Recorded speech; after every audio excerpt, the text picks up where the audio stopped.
Punjabi radio US सुन रहे सारे ਸਰੋਤਿਆਂ ਨੂੰ ਬਲਵਿੰਦਰ ਕੌਰ ਵੱਲੋਂ ਪਿਆਰ ਭਰੀ ਸਤਿ ਸ਼੍ਰੀ ਅਕਾਲ ਤੇ ਜੀ। ਪ੍ਰੋਗਰਾਮ ਖਬਰ ਤੇ ਨਜ਼ਰ। ਇਸ ਪ੍ਰੋਗਰਾਮ ਦੇ ਵਿੱਚ ਹੋਣਗੇ ਸਾਡੇ ਨਾਲ ਬਲਤੇਜ ਪੰਨੂ ਜੀ।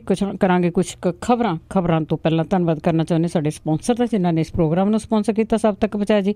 ਸ਼ਿਕਾਗੋ ਪੀਜ਼ਾ ਵਿਦ ਟਵਿਸਟ ਵਾਲੇ, ਜਿਨ੍ਹਾਂ ਤੋਂ ਤੁਸੀਂ veg non veg pizza order ਕਰ ਸਕਦੇ ਹੋ। ਇਹਨਾਂ ਦੀਆਂ ਮਠਿਆਈਆਂ ਦਾ ਵੀ ਸਵਾਦ ਦੇਖ ਸਕਦੇ ਹੋ।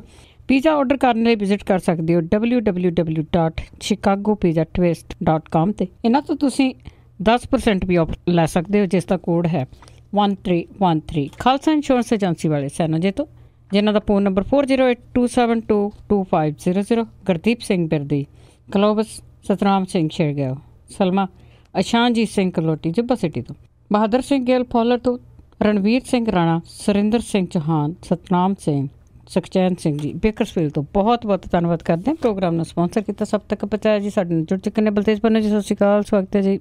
ਧੰਨਵਾਦ ਜੀ ਬਹੁਤ ਜੀ। ਸਭ ਤੋਂ ਪਹਿਲਾਂ ਕਰਦੇ ਆ ਗੱਲ ਜਿਮਨੀ ਚੋਣਾਂ ਦੇ ਨਤੀਜਿਆਂ ਦੀ। ਜਿਮਨੀ ਚੋਣਾਂ ਦੇ ਨਤੀਜਿਆਂ ਵੱਲ ਸਭ ਨੇ ਉਂਗਲੀ ਰੱਖੀ ਜੀ ਆਮ ਆਦਮੀ ਪਾਰਟੀ ਤੇ। ਬਿਲਕੁਲ ਜੀ, ਐਕਚੁਅਲੀ ਨਿਸ਼ਾਨੇ ਉਹ ਵੀ ਲਾ ਰਹੇ ਆ ਜੀ ਜਿਹੜੇ ਹਾਰ ਗਏ। ਉਹ ਜਦੋਂ ਕਿਤੇ ਜਿਹੜੀ ਭਾਰਤੀ ਟੀਮ ਹੈ ਉਹ ਕ੍ਰਿਕਟ ਦੇ ਵਰਲਡ ਕੱਪ ਦੇ ਫਾਈਨਲ ਦੇ ਵਿੱਚ ਨਾ ਪਹੁੰਚ ਸਕੇ ਤੇ ਜਦੋਂ ਉਹਨਾਂ ਨੂੰ ਪੁੱਛਿਆ ਜਾਂਦਾ ਤੁਸੀਂ ਪਹੁੰਚੇ ਨਹੀਂ, ਕਾਰਨ ਕੀ ਹੋਇਆ, ਤੇ ਉਹਨਾਂ ਦਾ ਜਵਾਬ ਹੁੰਦਾ ਕੁਛ ਇਹੋ ਜਿਹਾ ਵੀ ਪਾਕਿਸਤਾਨ ਵਾਲੇ ਕਿਹੜਾ ਪਹੁੰਚੇ ਆ।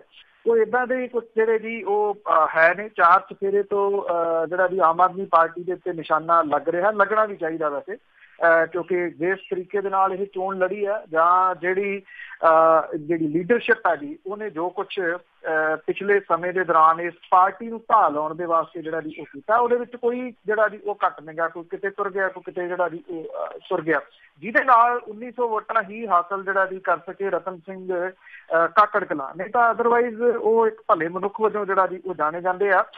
ਇਹ ਜਿਹੜੀ ਬੈਲਟ ਹੈ ਪੂਰੀ ਪੰਥਕ ਬੈਲਟ ਵੀ ਜਾਣੀ ਜਾਂਦੀ ਹੈ।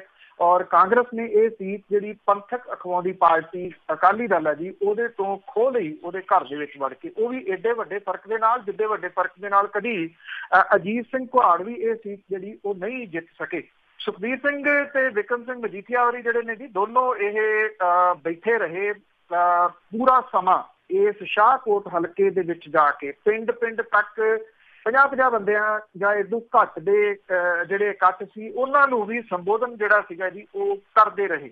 ਪਰ ਜਦੋਂ ਗੱਲ ਜਿਹੜੀ ਦੀ ਹਾਰ ਦੀ ਜ਼ਿੰਮੇਵਾਰੀ ਲੈਣ ਦੀ ਬਜਾਏ ਇਹ ਕਹਿ ਰਹੇ ਆ ਕਿ ਦੇਖੋ ਜੀ ਆਮ ਆਦਮੀ ਪਾਰਟੀ ਦਾ ਤਾਂ ਸਫਾਇਆ ਜਿਹੜਾ ਹੋ ਗਿਆ ਤੇ ਵਿਰੋਧੀ ਧਿਰ ਜਿਹੜੇ ਆ ਜੀ ਉਹ ਅਸੀਂ ਬਣ ਗਏ। ਲੋਕਾਂ ਨੇ ਸਾਨੂੰ ਵਿਰੋਧੀ ਧਿਰ ਵਜੋਂ ਜਿਹੜਾ ਜੀ ਉਹ ਖੜਾ ਕਰਤਾ, ਜਦੋਂ ਕਿ ਇੱਕ ਇਹਦਾ ਬਿਲਕੁਲ ਉਲਟ ਜਿਹੜਾ ਜੀ ਇਹ ਆ ਕਿ ਇਸ ਵੇਲੇ ਪੰਜਾਬ ਵਿਧਾਨ ਸਭਾ ਦੇ ਅੰਦਰ ਅਕਾਲੀ ਦਲ ਦੇ ਜਿਹੜੇ ਜੀ 14 ਤੇ ਭਾਰਤੀ ਜਨਤਾ ਪਾਰਟੀ ਦੇ 3 ਜਿਹੜੇ ਆ ਜੀ ਉਹ ਰਹਿ ਗਏ ਨੇ।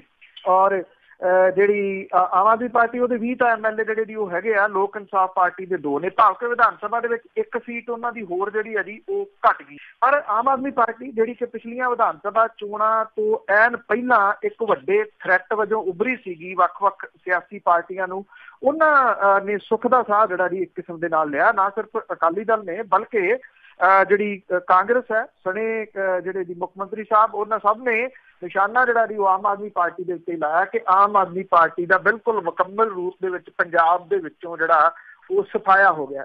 ਸਫਾਇਆ ਹੁੰਦਾ ਜਾਂ ਨਹੀਂ ਹੋ ਗਿਆ ਜਾਂ ਨਹੀਂ, ਇਹ ਤਾਂ ਮੇਰਾ ਖਿਆਲ ਅਜੇ ਸਮਾਂ ਜਿਹੜਾ ਜੀ ਉਹ ਦੱਸੂਗਾ, ਕਿਉਂਕਿ ਜਿਹੜੇ ਸਵਾਲ ਉੱਠੇ ਸਨ ਵਿਧਾਨ ਸਭਾ ਚੋਣਾਂ ਦੇ ਦੌਰਾਨ ਪਿਛਲੀਆਂ ਜਿਹੜੀਆਂ 17 ਦੀਆਂ ਸੀਗੀਆਂ, ਉਹ ਸਵਾਲ ਤਾਂ ਜਿਉਂ ਦੇ ਤਿਉਂ ਜਿਹੜੇ ਆ ਜੀ ਉਹ ਖੜੇ ਆ। ਇਹ ਲੀਡਰਸ਼ਿਪ ਜਿਹੜੀ ਹੈ ਆਮ ਆਦਮੀ ਪਾਰਟੀ ਦੀ ਸਣੇ ਉਹਦੀ ਹਾਈ ਕਮਾਂਡ ਤੇ ਪੰਜਾਬ ਵਾਲੀ, ਇਹ ਉਹਨਾਂ ਦੀ ਨਲਾਇਕੀ ਹੈ ਜੀ, ਜਿਨ੍ਹਾਂ ਨੇ ਇਹ ਇੱਕ ਉਹ ਪਾਰਟੀ ਜਿਹੜੀ ਕਿ ਜਿਹਨਾਂ ਨੂੰ ਲੋਕੀ ਪਸੰਦ ਜਿਹੜਾ ਕਰ ਰਹੇ ਸੀ, ਹੌਲੀ ਹੌਲੀ ਕਰਦੇ ਆ ਜਿਵੇਂ ਉਹਦੀ ਨਿਕਾਸੀ ਜਿਹੜੀ ਹੈ ਜੀ ਉਹ ਕਰ ਦਿੱਤੀ ਹੈ। ਪਰ ਸਵਾਲ ਜਿਹੜਾ ਜੀ ਇਹ ਜ਼ਰੂਰ ਹੈਗਾ ਕਿ ਉਹ ਸਵਾਲ ਜਿਹੜੇ ਆ ਅਜੇ ਵੀ ਖੜੇ ਆ। ਹਾਂ, ਹਾਲ ਦੀ ਘੜੀ ਸਕੂਨ ਜਿਹੜਾ ਜੀ ਉਹ ਮਹਿਸੂਸ ਕਰ ਰਹੀਆਂ ਨੇ 2 ਵੱਡੀਆਂ ਪਾਰਟੀਆਂ, ਖਾਸ ਤੌਰ ਦੇ ਉੱਤੇ ਕਾਂਗਰਸ ਜਿਹੜੀ ਸੱਤਾਧਾਰੀ ਹੈ ਤੇ ਅਕਾਲੀ ਦਲ। ਬਿਲਕੁਲ ਜੀ ਬਿਲਕੁਲ। ਅਕਾਲੀ ਦਲ ਨੇ ਤਾਂ ਆਪਣੀ ਜਿਹੜੀ ਹਾਰ ਆ ਉਹਨੂੰ ਇਸ ਖੁਸ਼ੀ ਦੇ ਵਿੱਚ ਹੀ ਮਨਾ ਲਿਆ ਕਿ ਆਮ ਆਦਮੀ ਪਾਰਟੀ ਹਾਰ ਗਈ ਆ। ਤੇ ਅੱਗੇ ਕਿਸਾਨਾਂ ਦੀ ਗੱਲ ਕਰਦੇ ਸੀ, ਉਹਨਾਂ ਦੀ 10 ਦਿਨਾਂ ਦੀ ਹੜਤਾਲ ਸ਼ੁਰੂ। ਦੇਖੋ ਜੀ, ਅੱਜ ਤੋਂ ਇਹ 10 ਦਿਨ ਦੀ ਹੜਤਾਲ ਜਿਹੜੀ ਹੈ ਜੀ ਇਹ ਮੁਲਕ ਭਰ ਦੇ ਵਿੱਚ ਸਟਾਰਟ ਜਿਹੜੀ ਜੀ ਉਹ ਹੋਊਗੀ। 110 ਦੇ ਕਰੀਬ ਕਿਸਾਨ ਜਥੇਬੰਦੀਆਂ ਨੇ ਜੀ ਮੁਲਕ ਭਰ ਦੀਆਂ, ਜਿਨ੍ਹਾਂ ਨੇ ਸਾਂਝੇ ਤੌਰ ਦੇ ਉੱਤੇ ਯੂਨਾਈਟ ਹੋ ਕੇ ਇਹ 10 ਦਿਨ ਦੀ ਹੜਤਾਲ ਜਿਹੜੀ ਹੈ ਜੀ ਉਹ ਸ਼ੁਰੂ ਕੀਤੀ ਆ। ਇਹਦੇ ਵਿੱਚ 10 ਦਿਨ ਦੀ ਹੜਤਾਲ ਦੇ ਵਿੱਚ ਇਹ ਕਿਹਾ ਗਿਆ ਜੀ ਕਿ ਪਿੰਡ ਬੰਦ ਰਹਿਣਗੇ ਔਰ ਕਿਸਾਨ ਜਿਹੜੇ ਆ ਜੀ ਉਹ ਕੰਮ ਨਹੀਂ ਕਰਨਗੇ। ਕੰਮ ਇਸ ਪੱਖੋਂ ਨਹੀਂ ਕਰਨਗੇ ਕਿ ਉਹ ਸਬਜ਼ੀਆਂ ਲੈ ਕੇ ਮੰਡੀਆਂ ਦੇ ਵਿੱਚ ਨਹੀਂ ਆਉਣਗੇ, ਦੁੱਧ ਲੈ ਕੇ ਸ਼ਹਿਰਾਂ ਦੇ ਵਿੱਚ ਨਹੀਂ ਆਉਣਗੇ, ਚਾਰਾ ਲੈ ਕੇ ਜਿਹੜਾ ਜੀ ਉਹ ਸ਼ਹਿਰਾਂ ਦੇ ਵਿੱਚ ਨਹੀਂ ਆਉਣਗੇ। ਇਹ ਛੋਟ ਦਿੱਤਾ ਕਿ ਜੇ ਕਿਸੇ ਨੂੰ ਦੁੱਧ ਚਾਹੀਦਾ ਉਹ ਪਿੰਡ ਜਾਵੇ, ਪਿੰਡੋਂ ਉਹ ਜਿਹੜਾ ਭਾਅ ਕਿਸਾਨ ਨੂੰ ਠੀਕ ਲੱਗਦਾ ਉਸ ਭਾਅ ਦੇ ਉੱਤੇ ਉਹ ਦੁੱਧ ਵੀ ਦੇ ਸਕਦਾ ਹੈ, ਉਹ ਸਬਜ਼ੀਆਂ ਵੀ ਦੇ ਸਕਦਾ ਹੈ ਤੇ ਉਹ ਹਰਾ ਚਾਰਾ ਵੀ ਜਿਹੜਾ ਜੀ ਉਹ ਦੇ ਸਕਦਾ। ਕਿਸੇ ਨੂੰ ਵੇਚਣ ਦੇ ਉੱਤੇ ਕੋਈ ਪਾਬੰਦੀ ਨਹੀਂ ਆ, ਪਰ ਸ਼ਹਿਰ ਲਿਆ ਕੇ ਵੇਚਣ ਦੇ ਜਿਹੜੀ ਆ ਜੀ ਉਹ ਰੋਕ ਲਾਈ ਗਈ ਆ। ਇਹਦੇ ਵਿੱਚ ਪੰਜਾਬ ਦੀਆਂ ਵੀ ਅੱਧੇ ਦਰਜਨ ਦੇ ਕਰੀਬ ਕਿਸਾਨ ਜਥੇਬੰਦੀਆਂ ਜਿਹੜੀਆਂ ਜੀ ਉਹ ਸ਼ਾਮਲ ਨੇ। ਮੱਧ ਪ੍ਰਦੇਸ਼ ਦੇ ਵਿੱਚ ਜਿਹੜੀਆਂ ਗ੍ਰਾਮ ਸਭਾਵਾਂ ਨੇ ਉੱਥੇ ਮਤੇ ਪਾਉਣ ਤੋਂ ਬਾਅਦ ਇਹ ਹੜਤਾਲ ਦਾ ਸੱਦਾ ਜਿਹੜਾ ਜੀ ਉਹ ਦਿੱਤਾ ਗਿਆ ਸੀਗਾ। ਦੇਸ਼ ਵਿਆਪੀ ਕਿਸਾਨ ਅੰਦੋਲਨ ਨੂੰ ਅੱਗੇ ਵਧਾਉਂਦਿਆਂ ਹੋਇਆ ਕਿਸਾਨ ਜਥੇਬੰਦੀਆਂ ਦੇ ਮਹਾਸੰਘ ਨੇ ਪਹਿਲਾਂ ਦਿੱਲੀ ਦੇ ਵਿੱਚ ਘਿਰਾਓ ਕਰਨ ਦਾ ਐਲਾਨ ਕੀਤਾ ਸੀਗਾ। ਉਸ ਵੇਲੇ ਕਿਸਾਨਾਂ ਨੂੰ ਰਾਹ ਦੇ ਵਿੱਚ ਜਿਹੜਾ ਜੀ ਉਹ ਰੋਕ ਲਿਆ ਗਿਆ ਸੀਗਾ। ਅੱਜ ਤੋਂ ਇਹ ਹੜਤਾਲ ਜਿਹੜੀ ਹੈ ਜੀ ਉਹ ਸ਼ੁਰੂ ਹੋ ਗਈ ਹੈ। ਹੁਣ ਵੇਖਣਾ ਇਹ ਹੋਊਗਾ ਕਿਉਂਕਿ ਇਹ ਇੱਕ ਬਿਲਕੁਲ ਡਿਫਰੈਂਟ ਕੋਸ਼ਿਸ਼ ਹੈ। ਰੇਲਾਂ ਰੋਕਣੀਆਂ ਜਾਂ ਜਿਹੜੀਆਂ ਆਪਣੀ ਬੱਸਾਂ ਰੋਕਣੀਆਂ, ਇਹ ਕਿਤੇ ਨਾ ਕਿਤੇ ਲੋਕਾਂ ਦੇ ਵਾਸਤੇ ਜਿਹੜੀ ਜੀ ਮੁਸ਼ਕਲ ਖੜੀ ਕਰਦਾ ਹੈ। ਇਹ ਇੱਕ ਨਵੇਕਲੀ ਟਾਈਪ ਦਾ ਜਿਹੜਾ ਜੀ ਅੰਦੋਲਨ ਉਹਨਾਂ ਨੇ ਸ਼ੁਰੂ ਕੀਤਾ। ਹੁਣ ਕਿੰਨੇ ਦਿਨ ਚੱਲਦਾ ਔਰ ਕਿੰਨੀ ਦੇਰ ਬਾਅਦ ਸਰਕਾਰ ਜਿਹੜੀ ਹੈ ਜੀ ਇਹਦੇ ਉੱਤੇ ਕੰਨ ਧਰਦੀ ਹੈ। ਸਭ ਤੋਂ ਪਹਿਲੀ ਤੇ ਗੱਲ ਇਹ ਹੁੰਦੀ ਹੈ ਜੀ, ਸਰਕਾਰ ਨੂੰ ਕਿੰਨੀ ਦੇਰ ਬਾਅਦ ਪਤਾ ਲੱਗਦਾ ਕਿ ਤਕਲੀਫ ਜਿਹੜੀ ਹੈ ਜੀ ਉਹ ਹੋ ਰਹੀ, ਕਿਉਂਕਿ ਤਕਲੀਫ ਇਹਦੇ ਨਾਲ ਸਰਕਾਰਾਂ ਨੂੰ ਕੋਈ ਨਹੀਂ ਹੋਣੀ, ਤਕਲੀਫ ਹੋਣੀ ਹੈ ਆਮ ਲੋਕਾਂ ਨੂੰ। ਆਮ ਲੋਕਾਂ ਦੀ ਤਕਲੀਫ ਨੂੰ ਛੇਤੀ ਕੀਤਿਆਂ ਸਰਕਾਰਾਂ ਜਿਹੜੀਆਂ ਸੁਣਦੀਆਂ ਨਹੀਂ, ਇਹ ਵੇਖਣਾ ਹੋਊਗਾ ਕਿੰਨੀ ਦੇਰ ਲਾਉਂਦੀ। ਦੂਜੀ ਜਿਹੜੀ ਚੀਜ਼ ਹੈ ਜੀ ਇਹਦੇ ਵਿੱਚ ਵੇਖਣ ਵਾਲੀ ਸਭ ਤੋਂ ਵੱਡੀ ਇਹ ਹੋਊਗੀ ਕਿ ਜਿਹੜੀਆਂ ਕਿਸਾਨ ਜਥੇਬੰਦੀਆਂ ਨੇ ਇਹ ਏਡੇ ਵੱਡੇ ਅੰਦੋਲਨ ਨੂੰ ਹੈਂਡਲ ਕਿਵੇਂ ਕਰਦੀਆਂ ਨੇ। ਕਿਉਂਕਿ ਸਾਰੀਆਂ ਕਿਸਾਨ ਜਥੇਬੰਦੀਆਂ ਨਹੀਂ, ਪਰ ਕੁਝ ਕਿਸਾਨ ਜਥੇਬੰਦੀਆਂ ਦੇ ਵਿੱਚ ਏਦਾਂ ਦੇ ਮੌਕਾ ਪ੍ਰਸਤ ਆਗੂ ਜਿਹੜੇ ਬੈਠੇ ਆ, ਜਿਹੜੇ ਕਿ ਕਿਸਾਨਾਂ ਦਾ ਨਾਮ ਲੈ ਕੇ ਪਿਛਲੇ ਸਮੇਂ ਦੇ ਦੌਰਾਨ ਆਪਣਾ ਰਾਜਨੀਤਿਕ ਲਾਹਾ ਜਿਹੜਾ ਜੀ ਉਹ ਲੈਂਦੇ ਰਹੇ ਆ। ਉਹ ਇੱਕ ਵਾਰੀ ਫੇਰ ਨੇੜੇ ਜਿਹੜੀ ਜੀ ਉਹ ਕਿਸਾਨਾਂ ਦੇ ਹੋ ਰਹੇ ਆ। ਝੰਡੀ ਵਾਲੀਆਂ ਗੱਡੀਆਂ ਝੂਟਣ ਤੋਂ ਬਾਅਦ ਅਜਿਹੇ ਲੋਕ ਜਿਹੜੇ ਨੇ ਉਹ ਅਕਸਰ ਇਹੋ ਜਿਹੇ ਸੰਘਰਸ਼ ਜਿਹੜੇ ਹੁੰਦੇ ਆ ਉਹਨਾਂ ਨੂੰ ਤਾਰ ਪੀਡੋ ਕਰ ਜਾਂਦੇ ਆ ਔਰ ਸੰਘਰਸ਼ਾਂ ਦੇ ਵਿੱਚੋਂ ਨਿਕਲਦਾ ਕੁਛ ਨਹੀਂਗਾ। ਇਹ ਬੜੀ ਵੈਸੇ ਪੋਜ਼ਿਟਿਵ ਗੱਲ ਹੈ ਕਿ ਮੁਲਕ ਪੱਧਰ ਦੇ ਉੱਤੇ 100 ਤੋਂ ਉੱਪਰ 110 ਦੇ ਕਰੀਬ ਕਿਸਾਨ ਜਥੇਬੰਦੀਆਂ ਜਿਹੜੀਆਂ ਵੀ ਉਹ ਇਕੱਠੀਆਂ ਹੋਈਆਂ ਨੇ। ਚਾਰ ਚੁਫੇਰੇ ਤੋਂ ਜਿਹੜਾ ਪਿਆ ਹੋਇਆ ਪ੍ਰੈਸ਼ਰ ਹੈ, ਦੇਖੋ ਧੂੰਆਂ ਤਾਂ ਉਹ ਸਰਕਾਰ ਦਾ ਕੱਢ ਸਕਦਾ, ਕਿੰਨੀ ਜਲਦੀ ਇਹ ਨਿਰਭਰ ਕਰੂਗਾ ਜੀ ਇਹਨਾਂ ਸਾਰਿਆਂ ਦੀ ਇਕਜੁੱਟਤਾ ਦੇ ਉੱਤੇ, ਜੀ ਸਾਰੇ ਕਿਸਾਨਾਂ ਦੀ ਇਕਜੁੱਟਤਾ ਦੇ ਉੱਤੇ ਔਰ ਉਹਨਾਂ ਲੋਕਾਂ ਤੋਂ ਬਚਣ ਦੀ। ਜਿਹੜੇ ਕੁਛ ਵੀਡੀਓਜ਼ ਤੁਸੀਂ ਵੀ ਦੇਖ ਰਹੇ ਹੋਣੇ ਆ, ਉਹ ਫੜ ਕੇ ਦੁੱਧ ਜਿਹੜਾ ਜੀ ਉਹ ਡੋਲੀ ਜਾਂਦੇ ਆ। ਇਸ ਤਰੀਕੇ ਦੇ ਨਾਲ ਨਹੀਂ ਜਿਹੜਾ ਜੀ ਉਹ ਚੱਲਣਾ ਚਾਹੀਦਾ। ਉਹਨੂੰ ਡੋਲਣ ਦੀ ਜਿਹੜਾ ਜੀ ਉਹ ਕੀ ਲੋੜ ਆ, ਲੋੜਵੰਦਾਂ ਨੂੰ ਜਿਹੜਾ ਜੀ ਉਹ ਦੇ ਦਿਓ। ਜਦੋਂ ਤੁਸੀਂ ਕਿਹਾ ਕਿ ਪਿੰਡੋਂ ਆ ਕੇ ਕੋਈ ਵੀ ਲੈ ਜੇ, ਕਿਸਾਨ ਜਥੇਬੰਦੀਆਂ ਦੇ ਹੀ ਕੁਝ ਜਿਹੜੇ ਲੋਕ ਨੇ ਵਿੱਚ ਉਹ ਉਹਨੂੰ ਦੁੱਧ ਨੂੰ ਰੱਖ ਲੈਣ ਤੇ ਗਾਹ ਜਿਹੜਾ ਜੀ ਜਦੋਂ ਲੈਣ ਆਉਣ ਉਹਨਾਂ ਨੂੰ ਵੇਚ ਦੇਣ। ਡੋਲਣ ਦੀ ਕੀ ਲੋੜ ਆ? ਉਹਦੇ ਨਾਲ ਤਕਲੀਫ ਇਹ ਹੁੰਦੀ ਹੈ ਕਿ ਦੁੱਧ ਜਿਹੜਾ ਜੀ ਉਹ ਕਿਸਾਨ ਦਾ ਪੁੱਤ ਕਿਹਾ ਜਾਂਦਾ। ਬਿਲਕੁਲ ਜੀ, ਕਈ ਵਾਰ ਜਿਸ ਤਰ੍ਹਾਂ ਤੁਸੀਂ ਦੱਸਿਆ ਉਸ ਤਰ੍ਹਾਂ ਦੇ ਲੋਕ ਵੀ ਹੁੰਦੇ ਆ, ਵੱਡੀ ਵੀਡੀਓ ਬਣਾ ਕੇ ਪਾਉਂਦੇ ਆ। ਇਸ ਤਰ੍ਹਾਂ ਦੇ ਕੰਮ ਕਰਕੇ ਪਤਾ ਨਹੀਂ ਲੱਗਦਾ ਤੁਹਾਨੂੰ ਕਿਸ ਤਰ੍ਹਾਂ ਦੇ ਲੋਕ ਰਲੇ ਹੋਏ ਆ। ਤੇ ਅੱਗੇ ਕਠੂਆ ਕੇਸ ਦੀ ਜੇ ਗੱਲ ਕਰੀਏ ਤਾਂ ਉਸ ਦੀ ਸੁਣਵਾਈ ਪਠਾਨਕੋਟ ਦੇ ਵਿੱਚ ਸ਼ੁਰੂ ਜੀ। ਐਕਚੁਅਲੀ ਇਹ ਬਹੁਤ ਚਰਚਿਤ ਰਿਹਾ ਜੀ, ਨਾ ਸਿਰਫ ਮੁਲਕ ਦੇ ਵਿੱਚ ਬਲਕਿ ਮੁਲਕ ਤੋਂ ਬਾਹਰ ਵੀ ਜਿਹੜਾ ਸੀਗਾ ਜੀ ਇਹਦਾ ਚਰਚਾ ਬੜੇ ਵੱਡੇ ਪੱਧਰ ਦੇ ਉੱਤੇ ਹੋਇਆ। 8 ਸਾਲ ਦੀ ਮਾਸੂਮ ਬੱਚੀ ਦੇ ਨਾਲ ਜਬਰ ਜਨਾਹ ਤੋਂ ਬਾਅਦ ਉਹਦੀ ਹੱਤਿਆ। ਇਸ ਕੇਸ ਦੇ ਵਿੱਚ 8 ਦੇ ਵਿੱਚੋਂ 7 ਜਿਹੜੇ ਸੀਗੇ ਜੀ ਉਹਨਾਂ ਨੂੰ ਪਠਾਨਕੋਟ ਦੀ ਸੈਸ਼ਨ ਜੱਜ ਦੀ ਅਦਾਲਤ ਦੇ ਵਿੱਚ ਪੇਸ਼ ਜਿਹੜਾ ਉਹ ਕੀਤਾ ਗਿਆ। ਸੁਪਰੀਮ ਕੋਰਟ ਨੇ ਇਹਦੀ ਸੁਣਵਾਈ ਜੰਮੂ ਕਸ਼ਮੀਰ ਤੋਂ ਇੱਥੇ ਪਠਾਨਕੋਟ ਦੇ ਵਿੱਚ ਜਿਹੜੀ ਜੀ ਉਹ ਤਬਦੀਲ ਕੀਤੀ ਸੀਗੀ।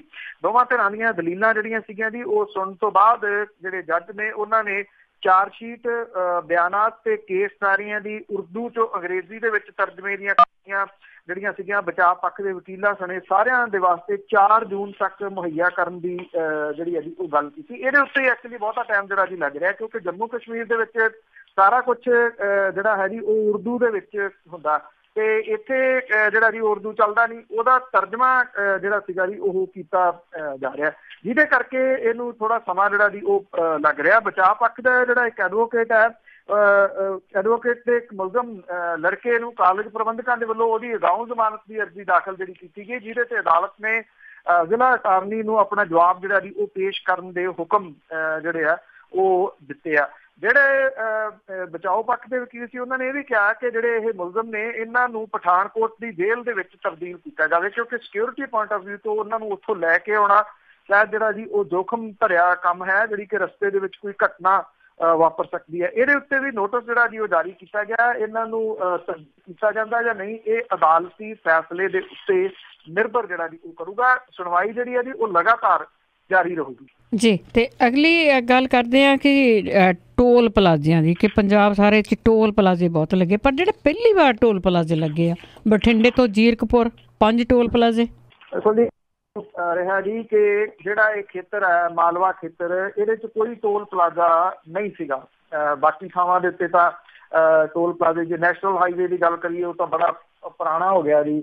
ਇੱਧਰ ਨਵੇਂ ਸ਼ਹਿਰ ਵਾਲੀ ਸਾਈਡ ਨੂੰ ਚੱਲ ਜਾਓ, ਹੁਸ਼ਿਆਰਪੁਰ ਨੂੰ ਚੱਲ ਜਾਓ, ਕਿਸੇ ਪਾਸੇ ਨੂੰ ਚੱਲ ਜਾਓ ਜੀ, ਉੱਥੇ ਟੋਲ ਪਲਾਜ਼ੇ ਜਿਹੜੇ ਆ ਜੀ ਉਹ ਥਾਂ ਦੇ ਉੱਤੇ ਖੁੱਲੇ ਸੀਗੇ। ਪਰ ਇਹ ਮਾਰਗ ਜਿਹੜਾ ਜਿਉਂ ਚੰਡੀਗੜ੍ਹ ਤੋਂ ਚੱਲਦਾ ਸੀਗਾ ਵਾਇਆ ਜਿਹੜਾ ਜੀ ਬਠਿੰਡਾ ਹੋ ਕੇ ਮੁਕਤਸਰ ਅੱਗੋਂ ਰਾਜਸਥਾਨ ਨੂੰ ਜਿਹੜਾ ਜੀ ਉਹ ਨਿਕਲ ਜਾਂਦਾ ਸੀਗਾ, ਇਹਦੇ ਉੱਤੇ ਕਿਸੇ ਜਗ੍ਹਾ ਦੇ ਉੱਤੇ ਕੋਈ ਟੋਲ ਪਲਾਜ਼ਾ ਜਿਹੜਾ ਜੀ ਉਹ ਨਹੀਂ ਸੀਗਾ। ਸ਼ਾਇਦ ਪਿਛਲੀਆਂ ਜਿਹੜੀਆਂ ਸਰਕਾਰਾਂ ਸੀਗੀਆਂ ਜੀ ਉਹਨਾਂ ਦੀ ਮਿਹਰਬਾਨੀ ਰਹੀ, ਪਰ ਮਿਹਰਬਾਨੀ ਜਾਂਦੇ ਜਾਂਦੇ ਇਹੋ ਜਿਹੀ ਕਰ ਗਏ ਕਿ ਇੱਕ ਵਾਰੀ ਜਿਹੜਾ ਜੀ ਧੂੰਆਂ ਨਿਕਲਣ ਵਾਲਾ ਹੋ ਗਿਆ। ਪਿਛਲੇ ਦਿਨਾਂ ਦੇ ਵਿੱਚ ਅਕਾਲੀ ਦਲ ਨੇ ਧੰਨਵਾਦ ਰੈਲੀਆਂ ਜਿਹੜੀਆਂ ਜੀ ਉਹ ਕੀਤੀਆਂ ਸੀਗੀਆਂ। ਬੇਸ਼ੱਕ ਇਹਦੇ ਵਿੱਚ ਟਰਾਂਸਪੋਰਟ ਮੰਤਰੀ ਨਿਤਿਨ ਗਡਕਰੀ ਹੋਰਾਂ ਨੇ ਆਉਣਾ ਸੀਗਾ, ਪਰ ਪੰਜਾਬ ਦੀ ਸਿਆਸਤ ਜਿਹੜੀ ਸੀਗੀ, ਕਿਉਂਕਿ ਇਹਦੇ ਵਿੱਚ ਲੋਕਲ ਲੀਡਰਾਂ ਨੂੰ ਨਹੀਂ ਸੀ ਸੱਦਿਆ ਗਿਆ, ਜਿਹੜੇ ਚੁਣੇ ਹੋਏ ਨੇ, ਜੇ ਉਹਨਾਂ ਨੂੰ ਨਹੀਂ ਸੀ ਸੱਦਿਆ ਗਿਆ ਤੇ ਇਹਦੇ ਕਰਕੇ ਜਿਹੜਾ ਸੀਗਾ ਜੀ ਉਹਨਾਂ ਦਾ ਤਾਂ ਕੈਂਸਲ ਹੋ ਗਿਆ ਸੀਗਾ। ਪਰ ਆਪ ਹੀ ਇਹਨਾਂ ਨੇ ਧੰਨਵਾਦ ਰੈਲੀਆਂ ਕੀਤੀਆਂ ਸੀਗੀਆਂ। ਮੈਂ ਉਦੋਂ ਵੀ ਗੱਲ ਕੀਤੀ ਸੀ ਵੀ ਇਹ ਧੰਨਵਾਦ ਰੈਲੀਆਂ ਜਿਹੜੀਆਂ ਜੀ ਟੋਲ ਲਾਉਣ ਦੇ ਵਾਸਤੇ ਸ਼ਾਇਦ ਕੀਤੀਆਂ ਜਾ ਰਹੀਆਂ ਨੇ। 5 ਟੋਲ ਪਲਾਜ਼ੇ ਜਿਹੜੇ ਆ ਜੀ ਬਠਿੰਡੇ ਤੋਂ ਲੈ ਕੇ ਜ਼ੀਰਕਪੁਰ ਤੱਕ ਜਿਹੜੇ ਜੀ ਉਹ ਸ਼ੁਰੂ ਹੋ ਗਏ। ਬਡਬਰ ਦਾ ਜਿਹੜਾ ਟੋਲ ਪਲਾਜ਼ਾ ਜੀ ਉਹ ਪਹਿਲਾਂ ਸ਼ੁਰੂ ਹੋਇਆ 12 ਦਿਨ ਪਹਿਲਾਂ। ਬਠਿੰਡੇ ਜ਼ਿਲ੍ਹੇ ਦੇ ਵਿੱਚ ਪੈਂਦਾ ਲਹਿਰਾ ਬੈਗ ਦਾ ਟੋਲ ਪਲਾਜ਼ਾ ਵੀ ਜਿਹੜਾ ਜੀ ਉਹ ਸ਼ੁਰੂ ਹੋ ਗਿਆ। ਇੱਕ ਟੋਲ ਪਲਾਜ਼ਾ ਜਿਹੜਾ ਹੈ ਜੀ ਇੱਥੇ ਜਿੱਥੇ ਪਟਿਆਲਾ ਜਿਹੜੀ ਸੰਗਰੂਰ ਸੜਕ ਹੈ ਉਹਦੇ ਉੱਤੇ ਪੈਂਦੇ ਢੱਡਰੀਆਂ ਵਾਲਾ ਜਿਹੜਾ ਡੇਰਾ ਜੀ ਉਹਦੇ ਨਜ਼ਦੀਕ ਇੱਕ ਟੋਲ ਪਲਾਜ਼ਾ ਜਿਹੜਾ ਸਟਾਰਟ ਹੋ ਗਿਆ। 3 ਇਹ ਟੋਲ ਪਲਾਜ਼ੇ ਜਿਹੜੇ ਆ ਜੀ ਕੁਝ ਹਫ਼ਤੇ ਪਹਿਲਾਂ ਸ਼ੁਰੂ ਹੋ ਗਏ। 2 ਟੋਲ ਪਲਾਜ਼ੇ ਨਵੇਂ ਜਿਹੜੇ ਪਟਿਆਲੇ ਤੋਂ ਜ਼ੀਰਕਪੁਰ ਦੇ ਰਾਹ ਦੇ ਵਿੱਚ ਪੈਂਦੇ ਆ ਜੀ, ਇਹ ਅੱਜ ਸਵੇਰੇ 8 ਵਜੇ ਤੋਂ ਜਿਹੜਾ ਜੀ ਉਹ ਸਟਾਰਟ ਹੋ ਗਏ। ਔਰ ਇੱਕ ਸਾਈਡ ਦੇ 70 ਰੁਪਈਏ ਜਿਹੜਾ ਜੀ ਇੱਕ ਪਾਸੇ ਦੇ, ਔਰ ਆਉਣ ਜਾਣ ਦੇ 110 ਰੁਪਈਏ ਇਹਨਾਂ ਦੇ ਉੱਤੇ ਜਿਹੜੇ ਇੱਕ ਟੋਲ ਪਲਾਜ਼ੇ ਦੇ ਉੱਤੇ ਜਿਹੜੇ ਆ ਜੀ ਉਹ ਦੇਣੇ ਪੈਣਗੇ। 5 ਟੋਲ ਪਲਾਜ਼ੇ ਬਠਿੰਡੇ ਤੋਂ ਸ਼ੁਰੂ ਹੋ ਕੇ ਜ਼ੀਰਕਪੁਰ ਤੱਕ ਜਿਹੜੇ ਜੀ ਉਹ ਹੋਣਗੇ। ਸਿਆਸੀ ਚੱਕਰਵੂ ਦੇ ਵਿੱਚ ਫਸਣ ਕਰਕੇ ਇਹਦਾ ਜਿਹੜਾ ਜੀ ਉਦਘਾਟਨ ਆਫੀਸ਼ੀਅਲੀ ਤੌਰ ਦੇ ਉੱਤੇ ਤਾਂ ਨਹੀਂ ਹੋਇਆ, ਪਰ ਮਲਵਈ ਲੋਕਾਂ ਨੂੰ ਪਹਿਲੀ ਵਾਰੀ ਟੋਲ ਦਾ ਸੇਕ ਜਿਹੜਾ ਜੀ ਉਹ ਲੱਗਣਾ ਸਟਾਰਟ ਅੱਜ ਤੋਂ ਬਕਾਇਦਾ ਤੌਰ ਦੇ ਉੱਤੇ ਹੋ ਗਿਆ। ਮੁੱਢਲੇ ਪੜਾਅ ਦੇ ਵਿੱਚ ਪ੍ਰਾਈਵੇਟ ਕੰਪਨੀਆਂ ਨੂੰ ਟੋਲ ਇਕੱਠਾ ਕਰਨ ਦੇ ਵਾਸਤੇ 3 ਮਹੀਨਿਆਂ ਲਈ ਅਜ਼ਮਾਇਸ਼ੀ ਤੌਰ ਦੇ ਉੱਤੇ ਠੇਕੇ ਜਿਹੜੇ ਆ ਜੀ ਉਹ ਦਿੱਤੇ ਗਏ ਆ। ਔਰ ਸੜਕ ਮਾਰਗ ਦੇ ਉੱਤੇ ਜਿਹੜਾ ਜੀ ਇੰਨਾ ਕੁ ਲੰਮਾ ਸਮਾਂ ਇਹ ਟੋਲ ਰਹੂਗਾ ਕਿ ਜਿਹੜੇ ਅੱਜ ਬਿਲਕੁਲ ਨੌਜਵਾਨ ਨੇ ਜੀ ਉਹ ਬੁੱਢੇ ਵੀ ਹੋ ਜਾਣਗੇ ਤੇ ਉਦੋਂ ਤੱਕ ਵੀ ਟੋਲ ਜਿਹੜਾ ਜੀ ਉਹ ਚੱਲਦਾ ਰਹੂਗਾ। ਭਾਵ ਕਿ ਇਹਦੀ ਹੱਦ ਸੀਮਾ ਜਿਹੜੀ ਆ ਉਹ ਨਹੀਂ ਮਿੱਥੀ ਗਈ। ਪਹਿਲਾਂ ਇਹ ਹੁੰਦਾ ਸੀਗਾ ਕਿ ਕੋਈ ਬ੍ਰਿਜ ਬਣਿਆ, ਕੁਛ ਹੋਇਆ, ਉਹਦੇ ਉੱਤੇ ਵੀ ਇੰਨੇ ਸਮੇਂ ਦੇ ਵਾਸਤੇ ਉੱਥੇ ਲਿਖਿਆ ਹੁੰਦਾ ਸੀ ਕਿ ਇੰਨੇ ਸਮੇਂ ਦੇ ਵਾਸਤੇ ਇਹਦੇ ਉੱਤੇ ਟੋਲ ਪਰਚੀ ਜਿਹੜੀ ਲੱਗਣੀ ਹੈ, ਜਦੋਂ ਇਹਦੇ ਪੈਸੇ ਪੂਰੇ ਹੋ ਜਾਣਗੇ ਤੇ ਫਿਰ ਇਹ ਖਤਮ।